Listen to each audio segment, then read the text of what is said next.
Are they picking up what you put down? I remember when I first heard this phrase when I got to graduate school at the University of Wisconsin Superior. I was sitting in the cafeteria, and one of my classmates by the name of Sarah said something, and I looked confused, and she says, "Jermaine, are you picking up what I'm putting down?" And I said, "I never heard that before."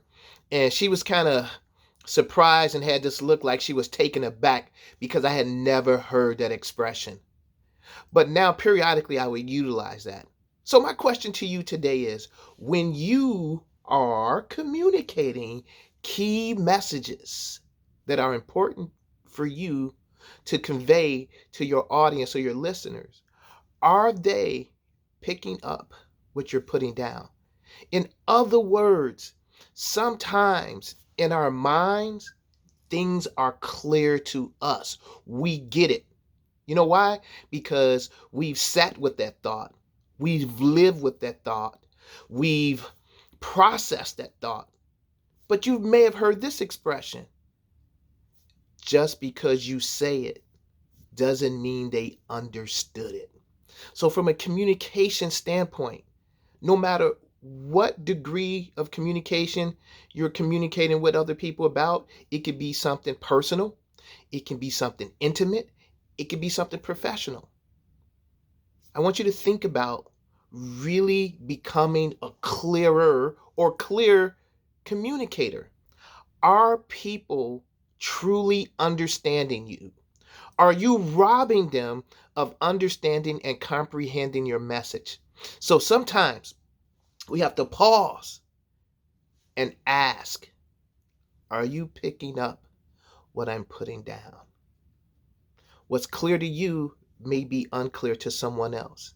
And so sometimes we may use very abstract language or very abstract words that can be interpreted many different ways, right? It's kind of like in a relationship when a person says, "You don't love me."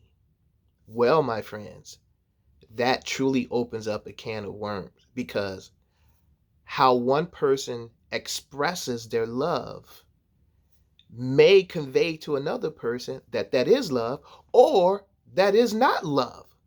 So, one of the remedies to help people pick up what you're putting down is by understanding what they understand, but also communicating to them what you mean and then bridging the gap. So, what does love look like to you? What does teamwork look like to you? What does a healthy friendship relationship look like to you? What does disrespect look like to you? What does respect look like to you? So we call that behavioral language. So we may utilize an abstract term, but then provide clarity with more specificity. So really talk about that. And so going back to the relationship piece, it's like in the five love languages. Gary Chapman, when he talks about that in his international best-selling book. How do you process that? Another tip, I'm going to keep going down this relationship piece. I want you to think about one of the things that I learned from Dr. John Gottman and Dr. Julie Gottman is their work on emotional bids, understanding when your partner is trying to get your attention. So when there are emotional bids, sometimes people are trying to get our attention and we don't know. So we have to learn how to lean into that so we can, guess what? Pick up what they're putting down. So communication is hard work. I have a bachelor's degree in communication, a master's degree in communication, and I've been teaching communication for over 25 years. And I will tell you, I am still learning how to be a better communicator. To communicate really effectively is to truly understand different personalities. And here's what I mean by personalities. Everyone has a unique personality, and your personality is your consistent way of behaving across different environments. So when I have this pattern that I consistently do in different contexts and it keeps repeatedly showing up, that's part of my personality trait, right? So a great communicator does not ignore people's personalities if you're going to connect with them. Now, I know sometimes we're conversing with people and having interpersonal interactions where we don't know people. So this is part of being able to assess in the moment, what kind of cues does this person give you, right? Is this person fun? Is this person a storyteller, or they love stories? Does this person like stats? Does this person need a more cerebral, intellectual answer for them to buy into you?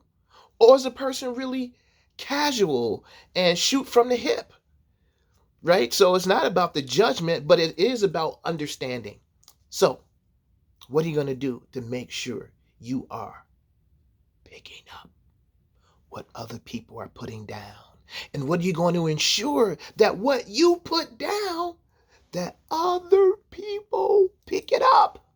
It's work. It's work. I tell my students every semester, I think people undervalue this profession, this skill that I love, I'm so in love with.